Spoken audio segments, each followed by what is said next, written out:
Bem-vindo ao Pode Ser Pauta, estamos com mais uma temporada, muitos convidados, eu sou Cris Moraes e aqui você sabe que é um bate-papo sobre comunicação. O bate-papo hoje é sobre os bastidores da cobertura do jornalismo econômico. E para isso eu trouxe uma convidada aí que a gente tem uma grande história. Sabe aquela amiga que você fala, vamos tomar um café e levar alguns anos depois, Denise Godoy aqui do Pode Ser que legal. Pauta. Muito obrigada, Cris, estou muito feliz da gente ter essa conversa. Muito obrigada por você estar aqui. Você está no momento agora como editora-chefe no UOL Economia, né? Isso. Mas eu queria te apresentar até um pouco, né? Porque você tem aí trajetória de redações por Exame, Bloomberg, Editora Globo, Folha de São Paulo. Você foi correspondente internacional pela Folha, né? Fui em Nova York, isso mesmo. Ai, que chique. Bem no meio, um pouquinho antes da crise do subprime, né? Peguei a crise e tudo. Exato, foi um momento bem interessante. Eu imagino. E daí a gente se conheceu, a gente estava relembrando aqui na época da Expo Money. Você passou por vários veículos. Olha, você tem uma carreira aí, mas você nunca saiu da área editorial, né? Não, nunca saí. Quantos anos de economia já? Olha, eu comecei economia, eu comecei na Folha em 2002. Eu não era nem formada ainda. E aí eu era redatora da Folha Online. Quando era Folha Online, enfim, é outro mundo, né? Outro tempo e tal, era separado da redação, etc, etc. E aí, então, é isso. Então, são 23 anos já. Nossa, e agora você tá lá, no mesmo prédio? De volta. Não só no mesmo prédio, como no mesmo andar. Ah, não acredito. Quando eu voltei agora para o UOL, quando eu cheguei no meu primeiro dia de trabalho no UOL, eu olhei e falei, isso não é possível. Exatamente onde eu comecei, eu voltei no sexto andar. Exato, no sexto andar. Mas assim, agora tá mais tecnológico, mais bonito, etc. Não, quando você começou, devia ter máquina, não tinha máquina de datilografar, mas tinha aquele computador tubo, né? Exatamente, daquele jeito, aqueles teclados gigantes, pesadões, assim, tal, é outra coisa. A gente tinha que fazer assim pra enxergar o colega do lado, né? Exatamente. Nossa, é muito diferente, mas eu tô muito feliz. Eu adoro aquele prédio, eu adoro o grupo, eu adoro aquela região da cidade, o centrão. Tem gente que não gosta muito e tal, mas eu acho que é uma região que tem muita vida e tem muita história. Eu gosto pra caramba. Ah, Folha, UOL, né? Olha o UOL, né? O UOL é um grande centro. Primeiro o portal, eu acho, né? A tecnologia, tudo que veio do UOL, então tem muita história. E você estava me enrolando para vir aqui. Você falou que ia ter novidades, né? Não estava enrolando também, mas realmente temos muitas novidades. O UOL, então, é muito interessante que ele é um pioneiro da internet brasileira e ele continua sendo pioneiro porque ele é um veículo muito inovador. Nós estamos sempre criando coisas novas e nós estamos num momento muito frutífero, como sempre, com novidades agora, né? Uhum. E agora, você estava me contando que tem a televisão, né? Como é que tá esse ritmo aí? Você na frente das câmeras também, né? Porque Exato. eu vi você falando. Exato. Pois é. Então, a gente está numa nova fase que a gente está com um investimento maior no audiovisual. Então, em novembro do ano passado, entrou no ar o canal UOL, que é a nossa TV. Antes a gente tinha programas, videocast, etc., na internet, como todo mundo. Né? Era no YouTube, no canal do YouTube, né? Isso.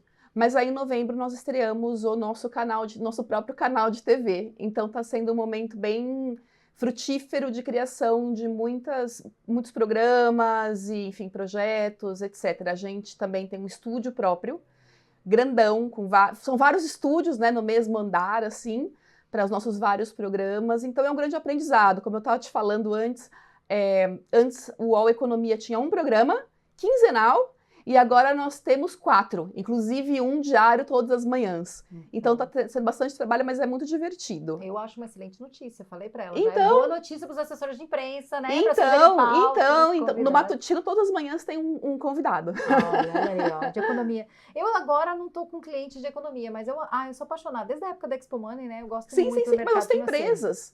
Você tem muitas empresas, então pra gente interessa muito na cobertura de negócios, né?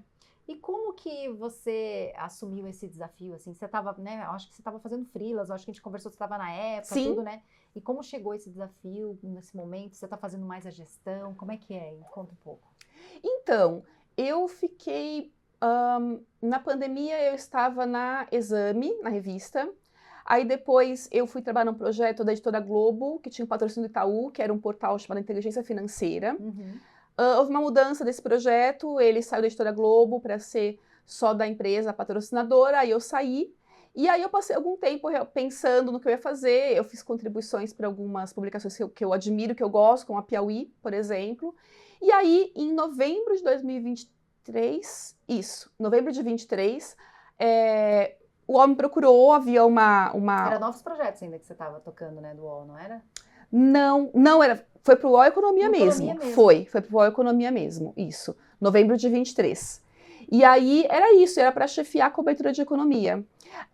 Também estava num momento meio de mudança, porque naquele momento a editoria ela tinha um foco até como eu disse, assim, o UOL é muito inovador e está sempre se reinventando. Então houve um momento em que a organização da redação ela tinha um departamento só de hard news. Então, de hard news que produzia notícias para todas as editorias. Tá. E as editorias, elas ficavam com o que a gente chama de segundo momento da notícia. Não Então, factual. análise, etc. Uma profundidade, Isso. um pouquinho mais de profundidade. Exato. E aí tinha mudado e então tinha voltado a ser todas as editorias com todos os momentos, inclusive o hard news. Então, assim, eu sempre tive muita experiência em hard news, nessa temperatura do noticiário, e aí a ideia era transformar, então, a editoria numa editoria mais de hard news. Foi isso. Então, você voltou para o jornalismo econômico hard news. Exatamente, e nunca trabalhei tanto. Imagina! Né, até agora, especialmente com esse momento do noticiário que está tão conturbado e com tanta coisa acontecendo, está sendo bastante divertido. A gente se diverte. Não, a gente estava conversando, né? Você já tinha passado por isso? Tipo, tarifaço, essa economia desse jeito? Nunca. Nunca trabalhei tanto e nunca foi tão desafiador no sentido de entendimento do que está acontecendo. Sem precedentes. Não, sem precedentes. E assim, a missão do UOL é falar com um público que não é especializado, né? Na verdade... Não é um canal voltado, né, para economia, diferente Exato. de alguns veículos que a gente tem que são só para o público econômico, né? Exato. E eu acho que isso é um grande privilégio, é um grande desafio, mas é um grandíssimo privilégio porque a gente fala com um público muito diverso, muito amplo, que é desde a pessoa que recebe Bolsa Família, porque nós temos serviços para isso também, calendário de pagamento de benefícios do governo, etc., até o CEO, que é o nosso convidado do nosso programa UOL Líderes, que é um programa de entrevista com executivos. Então, é um público muitíssimo amplo e a gente tem o desafio de aproximar, seja para qual for, a gente tem o desafio de ser claro, objetivo e aproximar do interesse próximo das pessoas, sabe? Não ser uma coisa que fale teoricamente, em economês, em termos muito técnicos, etc. Então, no momento como agora, em que está tão difícil de entender, explicar também é bastante desafiante e está sendo um grande aprendizado. Eu, pessoalmente, nunca vivi um momento assim. E aí, no começo, quando isso tudo começou, especialmente, né, quando virou a presidência nos Estados Unidos, quando começou o governo do Trump, eu me lembro que eu perguntava para os economistas, pessoas do mercado, etc, etc, vocês já passaram? Não, primeiro assim, antes. Primeiro era, puxa vida, mas a gente não está entendendo nada. Voltou então, na verdade, né? Voltamos 2 passos atrás. Né? Exato. Então, assim, na verdade... Não, pera um pouquinho. Deve ter alguma coisa que está acontecendo. Deve ter uma lógica, apenas nós não estamos entendendo. Aí nós começamos a consultar os especialistas e pessoas de grandes bancos, de empresas e tal. Ninguém estava entendendo nada. Então, eu falei assim, ótimo, porque então estamos todos juntos nessa. Nem os filósofos, ninguém, né? e nem os grandes bancos. Eu me lembro de conversar com pessoas executivas em Nova York e tal. Não sabemos o que está acontecendo. Muito bem. E aí, o segundo momento foi... alguém já passou por isso? Nós não, né? Nós jornalistas não. Aí eu falo pelo mercado financeiro, também não, ninguém consegue se lembrar de uma grande crise, nem os veteranos, que, por exemplo, aqui no Brasil a gente tem essa vantagem de ser forjado aí em crise, né? Então nós somos todos bons marinheiros porque a gente está sempre enfrentando essas turbulências. Sim. Mas mesmo o pessoal que passou por época de confisco de poupança, não sei quantos planos econômicos, ninguém se lembra de um momento tão complicado. Então está sendo desafiador. Faltam 3 anos e meio ainda. Nossa, e eu vi uma entrevista sua falando do tarifaço, né, e a consequência disso para as indústrias, né, de produção de laranja, do suco, daí você falou da questão do suco, né, que foi uma coisa que eles inventaram e eles deviam importar muito. Sim, O que vai acontecer com isso, gente? Então, bom, o primeiro momento foi de choque mesmo, quando se anunciaram essas medidas, né, então os setores os que têm produtos mais perecíveis foram e são os que estão mais sofrendo, então peixes, frutas, manga, café, laranja, etc, etc. E eles vão precisar fazer isso no mercado interno, né? Então, agora eles estão procurando alternativas. Número 1, finalmente está saindo o programa de ajuda do governo. Então, por exemplo, alguns setores, como o da tilápia, que é um setor que as pessoas não... Ninguém sabia que exportava tanto para os Estados Unidos, a gente descobriu isso agora, né? Vai ter mais apoio. A gente olha para a balança comercial, mas não olha para o que está lá dentro, né? Não, exato. E se eu não me engano, tilápia é tipo 90% exportado para os Estados Unidos. E tem algumas particularidades. A gente não come tilápia, a gente vai comer outra coisa daí, né? Então, na verdade, assim, o tilápia é St. Peter pra gente. E aí nós aprendemos muito, porque assim, perguntando para o setor, né? O que vocês vão fazer? Vocês conseguem vender para outro lugar? Na verdade, é uma produção que ou você vende internamente ou América Latina, porque senão, se você for congelar e vender para a Europa, já chega com preço que não é atraente. É uma produção que ela foi construída para os Estados Unidos, para vender para os Estados Unidos. Então, para achar outro mercado é mais complicado. Então, o governo vai... Para esse setor, o governo vai dar um apoio importante. Para outros, então, pode ser. Quais são os estados mais que tem a tilápia? Eu não sei, eu acho que são mais os estados do Nordeste. Tá. Faz sentido que também chega mais... Sim, mais rápido. Ixi, mas é muito curioso. Economia é legal. É legal demais, né? Porque assim, você descobre umas coisas... Eu descobri que eu achava que peixe, tilápia, assim, era para você produzir, você apenas pescava e tirava ele da água e ele morria, assim, sufocado, sem ar. Não é, eles usam o termo abater o peixe. Eu nunca... Abater pra mim é abater gado. Né? Não, o termo é abater o peixe e é por eletrochoque também. Da mesma maneira que como você faz com o porco e tal, é por eletrochoque. Eu não sabia disso. Eu não gosto muito de saber dessas coisas, né? Pois é triste, mas é interessante, eu não sabia nada disso e nós estamos descobrindo essa semana. Feliz, eu como peixe tem bastante. E peixe é tranquilo. Peixe é matado também. Peixe é matado também. Não, peixe é tranquilo, tal. Não é não, peixe também é matado, então. Então assim, e cada setor está buscando o seu caminho agora, mas no final das contas, depois do susto inicial, então... O governo está dizendo que nós vamos sobreviver, que não vai ser tão ruim. Impacto do PIB, eu acho que é bem pequeno o impacto. E também é aquela coisa, a males que vem para bem, não sei se esse eu acho que isso é desrespeitoso, né, com os empresários que estão sofrendo, mas como outro... aprender, né? Aprender e, assim, a necessidade de ser menos dependente de mercados em especial. Então, abrir mercados mesmo, você não depositar tudo na mesma cesta. É aquela regra dos consultores financeiros que falavam pra gente toda vez, né? Exatamente, é o básico. Coloque os ovos todos na mesma cesta. É o básico. Né? Exato. Crises são assim, né? Infelizmente, crises... A gente é isso. Ou você se vira ou você morre, então... E me conta que você está com uma equipe, assim, fazendo a gestão de quantas pessoas nessa equipe de economia? Quantos jornalistas? Quanta equipe que você tem aí? Nós somos, eu acho que mais ou menos uns... Bom, nós estamos dentro de uma gerência de notícias, né? Tá. Que tem, então... Para o pessoal entender, assim, porque às vezes o pessoal não tem noção, né? Eles olham lá para o mail e veem aqueles jornalistas, mas não entendem, Isso é muito legal, isso é muito legal. Porque, na verdade, eu também vejo que os assessores de imprensa mais jovens nunca pisaram numa redação. Eles não sabem como é que funciona. Eles não sabem como é que funciona, eles estão convidados, inclusive. Viu? Todo mundo convidado, quando quiser, me manda uma mensagem, eu tenho o maior prazer do mundo de receber e mostrar como é que funciona. Nós estamos numa gerência, numa diretoria, na verdade, de notícias, que reúne, então, cotidiano, que é a cobertura de cidades, internacional, política, economia e alguns outros departamentos noticiosos, então, ou, enfim, relacionados, tipo SEO, nós temos também de SEO. Nós temos outras editorias que são de saúde. Aquelas de saúde, Viva Bem, é separado, é com a gente. Né? Não, tudo na mesma diretoria. Separado da gente é esportes, entretenimento, vídeo.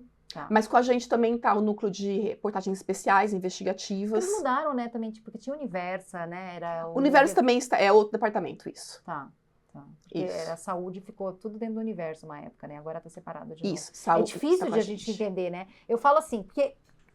Você trabalhou em jornal, era mais fácil quando a gente pegava o jornal e falava assim, editoria de política, editoria de economia. Você vai no UOL, você se perde fácil ali, porque você vai, né, e é mais difícil de você mostrar pro assessor de imprensa como você monta uma pauta para aquela editoria, porque a editoria se desdobra no online, né, que não é tão fácil de visualizar, né? Exato, e de novo, no online a gente tem muita liberdade e enfim, para tratar de muitos assuntos, oportunidade, sem dúvida, é isso mesmo. Mas é muito rápido, né? É muito rápido, muda bastante.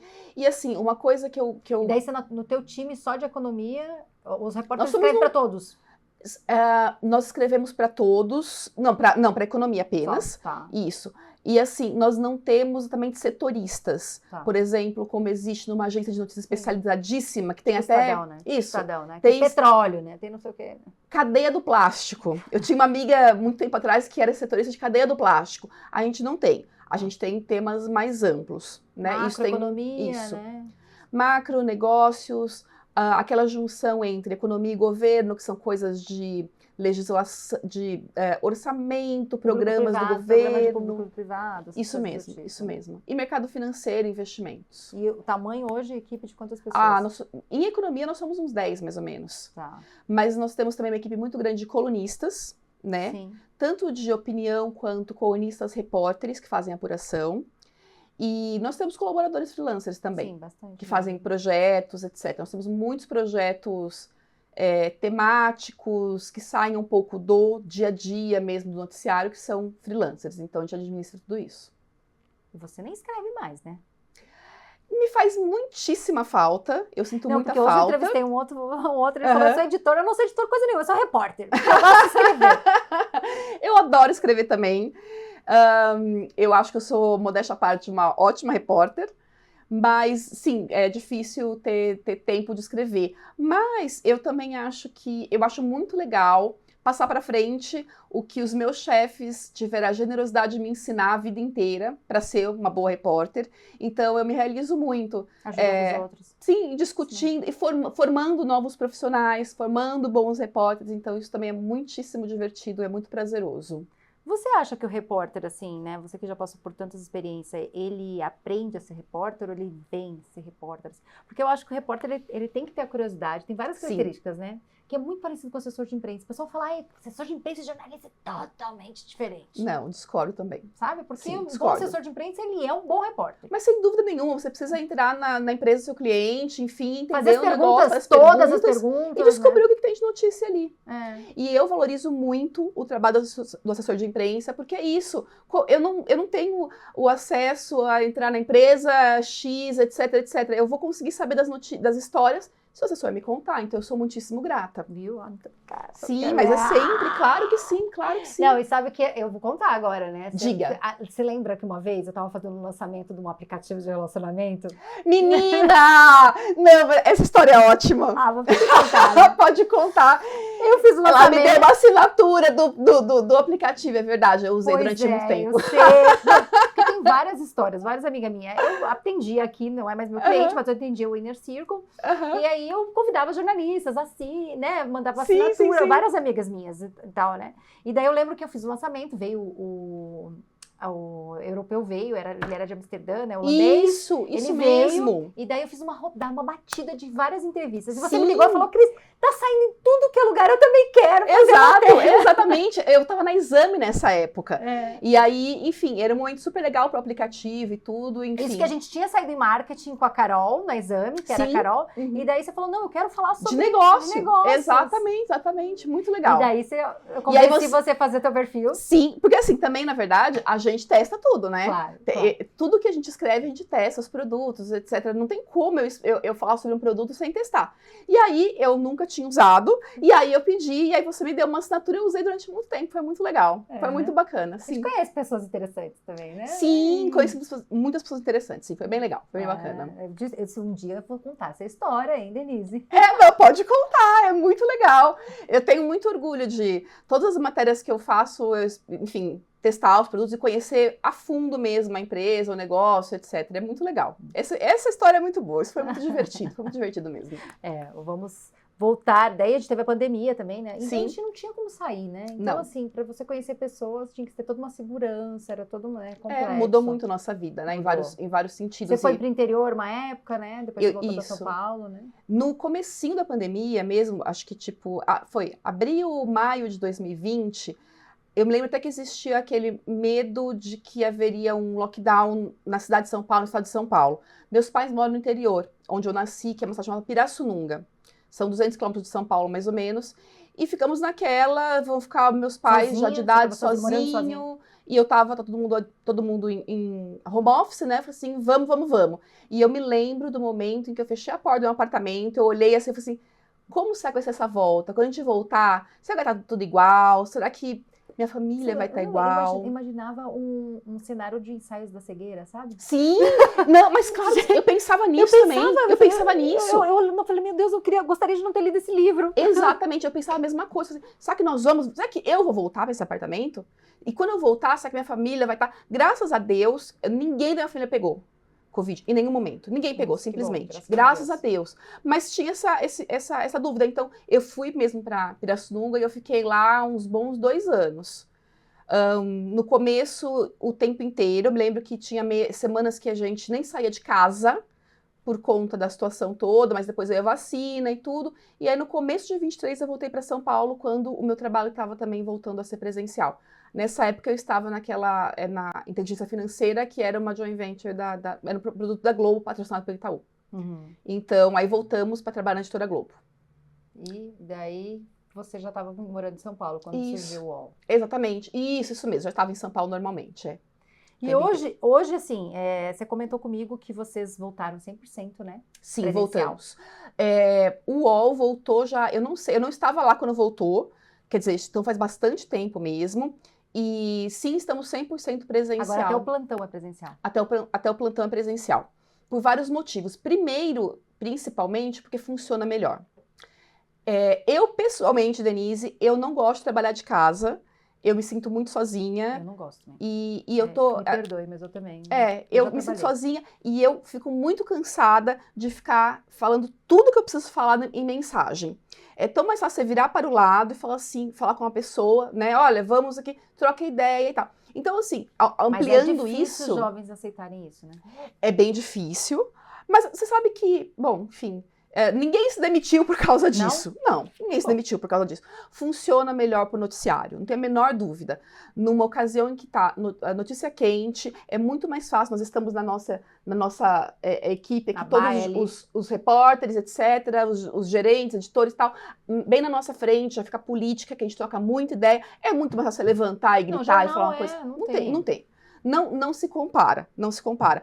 Óbvio que existem exceções, né? Nós somos todos humanos, eventualmente a gente precisa, mas para o trabalho funciona melhor.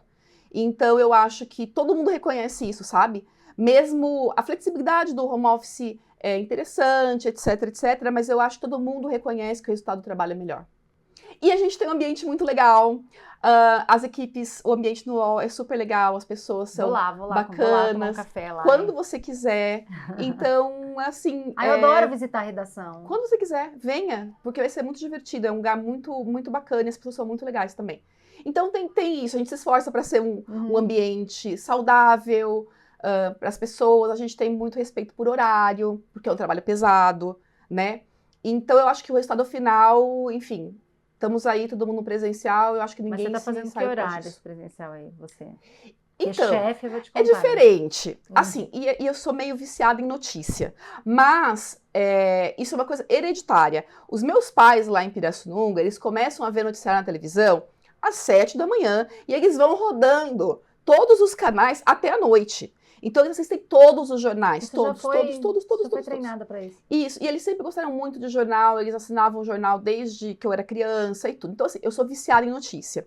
Eu não consigo separar uma coisa e outra, eu tô sempre muito interessada em saber o que tá acontecendo, etc, etc. Então, eu tô lá, às 7 horas da manhã, já querendo saber o que tá acontecendo. Já me conta essa rotina, que eu adoro descobrir uma rotina. Rotina? Eu também gosto. Eu gosto de rotina de CEO.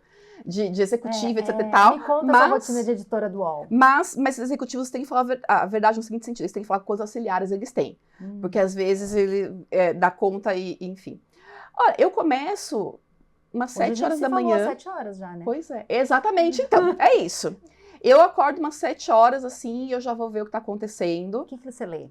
Eu leio... Pode falar da concorrência. Eu leio todos os jornais em papel. Eu leio em papel. Eu leio Folha, eu leio Estadão, eu leio Valor. Eu só não leio o Globo porque o Globo não entrega em papel em casa em São Paulo, tá? Não, é um horror. O Globo só é um horror. na banca, só na banca, isso. Então o Globo eu leio no digital, mas os outros eu leio no papel. Eu gosto muito do papel, eu acho que ele tem uma função importante de organizar e hierarquizar algumas coisas. É isso que eu te falei, é tão mais fácil, bota post-it, tira a página, né? Eu gosto muito, acho que ele tem a função dele, mas o digital também Mas o digital tem a dele. Então, assim, eu gosto das duas coisas. Eu gosto de tudo. Eu gosto de cada produto, cada veículo, ele tem o seu estilo e a sua função. Então, eu gosto de todos. De manhã, eu leio todos os impressos. Todos os dias? Todos os dias. Você faz um cafezinho? Todos você toma os café? dias, Você não é do café? Isso. De manhã, não. Eu tomo café só depois do almoço. Tá. Então, de manhã, primeiro eu ando com cachorros. E aí, depois, enquanto estão comendo, eu tô fazendo café e aí eu começo a ler os jornais. Tô trocando uma ideia já com a Até às primeira 9. equipe. Até às 9. Isso. Com a equipe que tá na redação já. Então, que já está rodando o dia, né? Vamos trocando uma ideia de quais são as prioridades. Então, a gente elege sempre. A agenda do Hard News e Economia, então, a programação ela é assim. A base é a agenda. Então, tem divulgação de indicador, tem evento com o ministro, tem evento com o empresário. Então, tem esses. É uma agenda mesmo que a gente monitora. E a gente também tem uma preocupação de sentir e monitorar e passar para o leitor qual que é o tema do momento. Sabe? Então, qualquer discussão que não é daquele dia, mas que da semana. Então, tarifaço é um assunto que vai se desenrolando, porque a gente também tem a preocupação de passar para o leitor a narrativa da economia, sabe? Qual que é o momento da economia, que não é uma coisa do dia, então, que vem caminhando. Então, qual que é o momento do comércio exterior, momento do emprego, etc, etc, que vão se desenvolvendo, né? Então, isso que a gente tem na cabeça, aí eu vou para a redação. Eu vou de transporte público, para mim é o que faz mais sentido. Você chega a que horas lá? Eu sempre chego entre 9h30 e 10 horas. E aí a gente trabalha em turnos, então o nosso primeiro turno começa às 7 da manhã, os primeiros repórteres e editores, e aí os últimos entram 2, 3 da tarde para ficar até as 21, 22. Em política e outras editorias é até as 23. Economia não chega tanto, não tem assunto para tanto, a não ser em dias que tem votação importante no Congresso de algum projeto. Ficamos, então, ali, a gente tem várias reuniões de pauta. Você fica até que horas? Olha, eu me esforço muito, para ir embora umas 19h20. Ainda assim, eu chego em casa e aí eu vou assistir o Jornal das 10 da Globo News, porque tem aquela função mesmo de fechar o dia, etc. Mulher, você precisa dormir um pouco mais. Eu acho que eu durmo adequado, assim, acho que eu não Você não dorme durmo... 8 horas? Eu durmo umas 7, 8 horas, sim, não durmo menos, não. Mas para mim, de novo, é um prazer. Eu estou muito curiosa com o mundo e eu quero saber o que está acontecendo. Eu não suporto não saber o que está acontecendo, sabe? Você só tem fomo de notícias. Exatamente, exatamente. E é isso, então aí vou para casa. Tá no lugar certo, né? Tô no lugar certo, exatamente. Eu sou muito feliz com esse trabalho, é muito divertido. Eu sou muito feliz mesmo. Que legal, é muito bom ouvir, assim, né? Alguém que é repórter e que gosta mesmo, porque a gente ouve um festival de reclamações, sabe? Quando a gente tem uma pessoa que fala que gosta, que tá, tipo, empolgada. Você falou pra mim que eu tô animada, que tem coisas e tal, né? Sim. É muito legal isso, né? Falar. Sim, e é isso. E aí, então, muitos projetos... Aí, então, eu supervisiono a cobertura do dia, o que tá acontecendo, e muitos projetos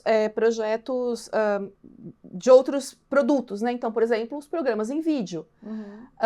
Nós temos também videocasts, podcasts. Não posso contar, logo poderei, mas acabamos de assinar um contrato para um podcast importantíssimo, interessantíssimo na nossa área, que vai estar rolando aí nos próximos meses. Então, tá bom. Também também é minha responsabilidade. Então, são realmente muitos produtos diferentes e linguagens. Podcast, por exemplo, é uma coisa que eu não tinha experiência. E, de novo, um aprendizado diário com quem conhece. A gente tem um departamento no UOL e, ao mesmo tempo, parceiros de produtoras e plataformas que também temos essa troca, a gente entra com nosso expertise e nossa qualidade jornalística e a gente acaba aprendendo os recursos, isso, recursos audiovisuais. Estilos, né? Isso mesmo. O UOL tem também aquele canal no WhatsApp que é sensacional. Isso! Notícias, Ai, que bom, muito obrigada. É legal, né? Eu também gosto, acho muito prático. Eu acho muito legal, porque assim, eu não uso muito assim, né, no WhatsApp, porque não dá tempo, mas eu acho muito interessante. Eu tenho dos grupos que me interessam, principalmente para os clientes, que eu acompanho, e daí... E tem uma ótima audiência, bem legal. Porque é um produto também sem dúvida, né? Isso. Sem dúvida, sim, é isso mesmo. E a gente aprende, então, a publicar notícias, então, em todos esses produtos. A gente tem um produto super legal novo também, que se chama UOL Flash. E agora tá assinando, né? O quê? O UOL, você tem, para ler as notícias, tem que ter assinatura para alguns, né? Então, sempre foi assim. Eu nunca conseguia, não era bloqueado para mim. Não sei se é porque eu assino Folha, não sei se tem alguma relação. Pode ser também. Sempre foi. O UOL ele tem uma herança, assim, um público muito, muito, muito forte de pessoas que têm o e-mail do UOL. Sim. e pessoas que têm o UOL como a sua página principal ali do seu computador, a primeira página. A primeira página que lê é o UOL. Muita gente... Principalmente de esporte, o pessoal vem também, né? Exato. E, assim, e o UOL, ele tem essa... Como ele é não vou chamar de jornal digital aí, generalista, né? De tudo. As pessoas param o seu dia e falam assim, deixa eu ter uma noção de tudo. E aí, entra na página, no UOL, na homepage, você Ou sabe então, tudo vamos acontecendo. testar a internet. Põe o UOL aí. Também. Ou então, uma outra coisa. Vamos ver se é verdade? Eu ouvi dizer tal coisa, vamos ver se é verdade? Eu entro no UOL.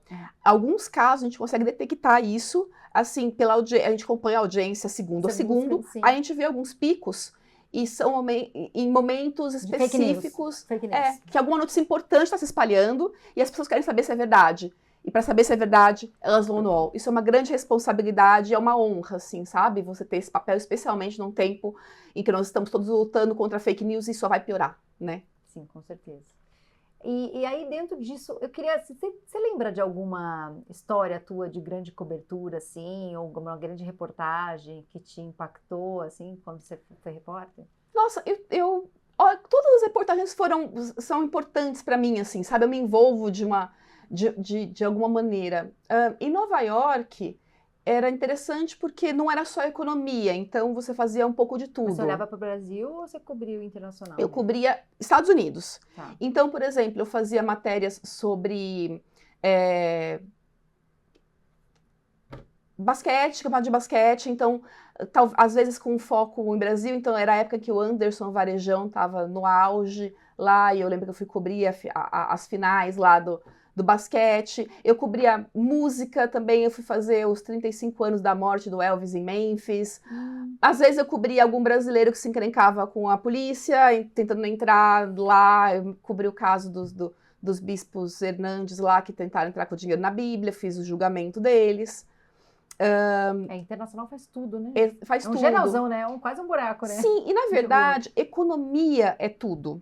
Tudo tem um lado econômico, todas as nossas decisões humanas têm motivação econômica, e eu acho que a economia, a graça de você cobrir e trabalhar isso, eu sempre digo para os mais jovens, para quem está procurando se estabelecer na carreira e tal, que a grande graça, a economia é tudo. Tudo tem um lado econômico e tem esse prazer em entender como as coisas funcionam, seja o esporte, seja a música, seja o que for.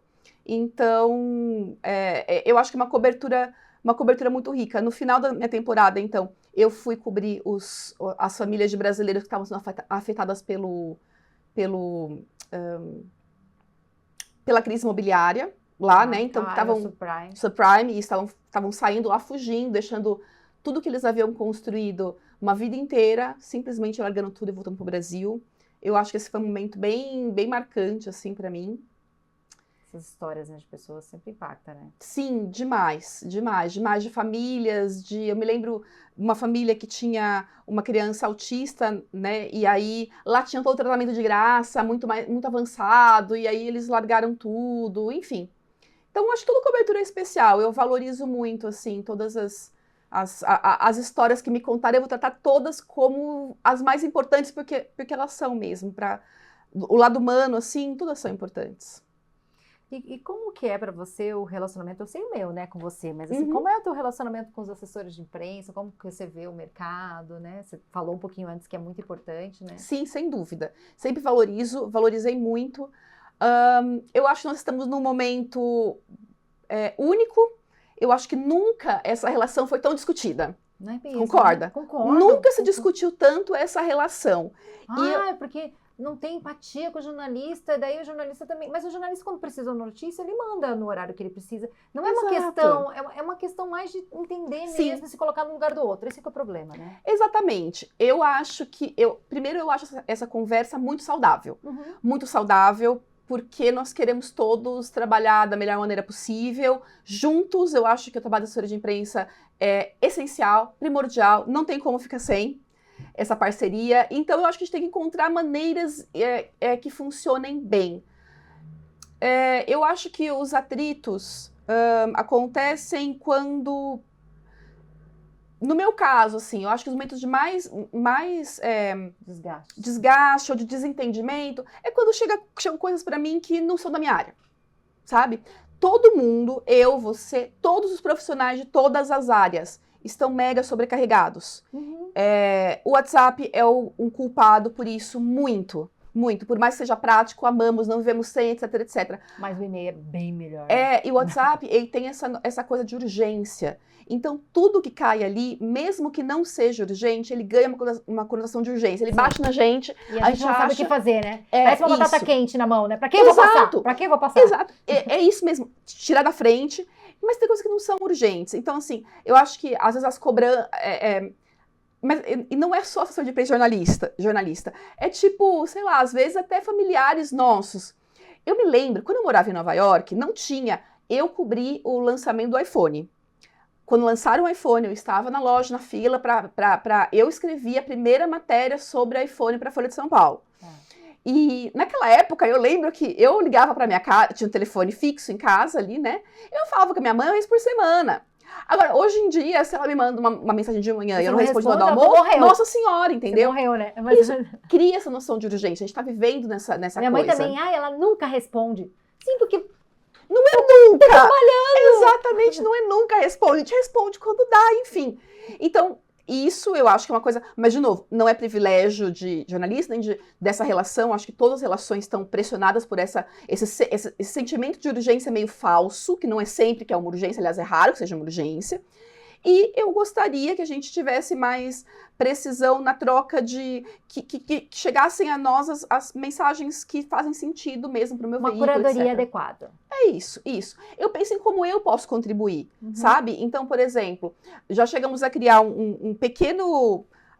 uma mensagem que explicava mais... Tinha uma mensagem do UOL, você já tem? Porque lembra que uma vez alguém do exame fez? Gente... Vamos se educar. Se você tem pauta disso, é para essa... Isso. Do UOL? Isso, sim, eu tenho uma disso, mas só para economia e para outras também, que tem o e-mail de todo mundo, e também tem algumas coisas do tipo... A Globo também tinha os produtores de TV. Sim, isso aqui a gente não cobre. Por exemplo, uma coisa que é muito raro nós publicarmos em economia é artigo. Não tem um artigo... recebe direto. Raríssimo, e aí recebo muito. Tem alguns assuntos que a gente não cobre porque são muito, muito, muito específicos. Então... eu, educadamente, falo assim, olha, entra no UOL Economia, leia 3 meses, 3 dias, você vai entender qual que é a nossa pegada e vai entender por que algumas coisas que assim, eu até olho e falo assim, nossa, que ótimo isso aqui seria para o valor, ou para exame, porque são públicos diferentes, para a gente não funciona. Mas tem, acima de tudo, uma colega minha, a Bárbara, que é também de Viva Bem ali, ela cuida de várias editorias. Eu sei a Bárbara, quem é? Ela publicou um post no LinkedIn que foi perfeito. Ela falou assim, gente, às vezes, na verdade, simplesmente, a gente pode ser uma pauta maravilhosa. Não tem tempo. Não tem tempo. Tem muita coisa acontecendo. Pode ser a pauta melhor do mundo, a mais precisa, a que encaixa melhor e tal. Nós não temos tempo. Na nossa agenda, o urgente vem sempre antes do importante. Infelizmente, eu às vezes desmarco, por exemplo, uma entrevista com um executivo, um diretor e tal, dizendo, olha, sinto muito, mas aqui, sei lá, aconteceu o Trump anunciou alguma coisa. O urgente vem antes do importante. Então, tem isso. Às vezes é coisa muitíssimo legal, muito importante, muito bacana, muito bem feita. Não conseguimos. Então, eu acho também, essa transparência é um respeito, sabe? E dizer isso com transparência e respeito. Eu acho que falta tempo para você explicar isso, né? Também, sim. Porque eu, na verdade, assim, eu na pandemia, eu tava com dificuldade de contratar assessor de imprensa, eu fiz um curso, gravei um curso. É mesmo? Assessoria de imprensa na prática, eu que fiz legal. um curso. E daí eu falei, não, porque eu vou ter que treinar esse povo, faz meu curso, né, para entender como é, porque eu lembro que tinha um produtor de TV que dizia, Cris, pelo amor de Deus, eu chego aqui pauta, eu sou de economia, por exemplo, chega uma pauta aqui de um negócio que não tem nada a ver. Tipo, era um aplicativo, tipo, mais ou menos o meu aplicativo de relacionamento, que era de casais, Ashley Madison, alguma coisa assim, sabe? Ele falou, como é que a assessora manda pra mim? Eu publico notícia internacional, sabe? Então, assim... Concurso de Miss. Pra mim chegou de Miss. Um pouco tempo atrás, esse foi o auge. Eu falei assim, concurso de Miss. Dá pra fazer resultado concurso de Miss. Erros, né? Então eu falei assim, gente, não, apenas não tem, não serve pra mim. Perde o meu tempo, perde o seu. Vai só excluindo, né? Isso, é uma perda de tempo, enfim. E é um aborrecimento. Mas daí eu fiz o curso e daí eu falei assim, quer saber, eu vou fazer o podcast. Porque daí o podcast, é isso. É uma ótima ideia. Não tem ninguém pra falar com a Denise, porque você não tem tempo pra atender todo mundo. Eu falei, então eu tô perguntando aqui pra Denise, vocês estão entendendo como funciona, entra lá e tal, né? Então, assim, pra dar uma conscientizada. Sim, exatamente. Eu tô à disposição. Eu tento responder o máximo que eu posso, de fato, não mas consigo. você não tem tempo. Olha o horário que você trabalha. Você trabalha muito, mulher de Deus. Sim. Trabalha muito. Trabalho muito, é Você tem verdade. que descansar, vou te convidar para umas festas. Tá? Pode me convidar, eu vou a festas também, eu descanso também. E almoço de relacionamento, você tá fazendo ou você tá só lá enfiada dentro da primeira? Almoço de relacionamento? Vou sim, eu vou umas 2 vezes por semana, pelo menos. Almoço, café, porque eu acho importantíssimo conversar com as pessoas ao vivo. É só comigo que você não ia, né? Ó, tem épocas que estão melhores, outras que estão piores, mas eu gosto muito, mas sim. Mas você tá aqui, eu tô muito honrada. E eu queria, esse papo tá muito bom, acho que a gente podia contar muitas histórias. Eu queria perguntar para você, tem um quadro aqui no podcast que eu chamo Café com Boas Notícias, né? Boa. Qual é a notícia que seria para você uma boa notícia que você gostaria de dar?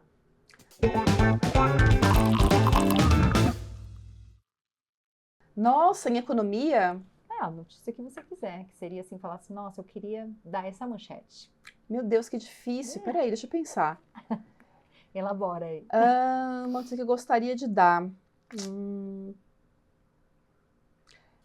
Eu acho que que eu mais gostaria de dar é a diminuição da desigualdade, no Brasil especialmente.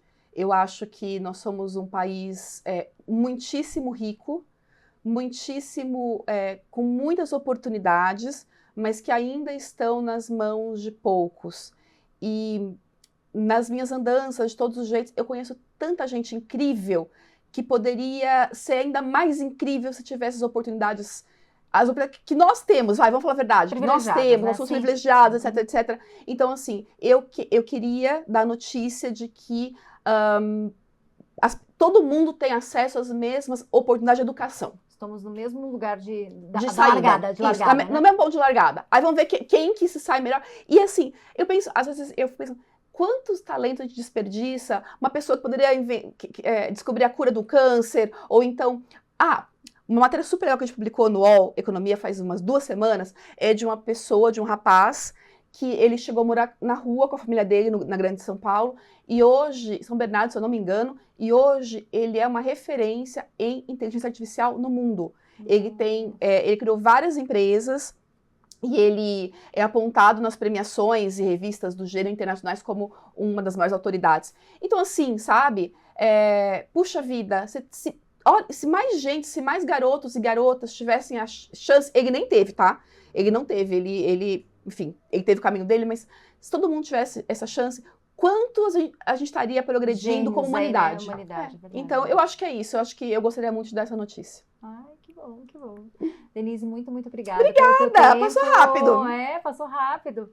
E você também aproveita aí, porque a gente fez essa entrevista aqui exclusiva com a Denise. Você que quer entender um pouco mais sobre o UOL, sobre economia, ter boas práticas para trabalhar assessoria de imprensa, relacionamento, né, entender o que é notícia, aproveita aí, compartilha esse episódio com alguém que precisa. E eu espero que você cada vez mais esteja mais próximo de boas práticas para a gente ter um mercado cada vez melhor, a gente discutir menos essa relação, mas sim como ela é produtiva. Até o próximo episódio do Pode Ser Pauta.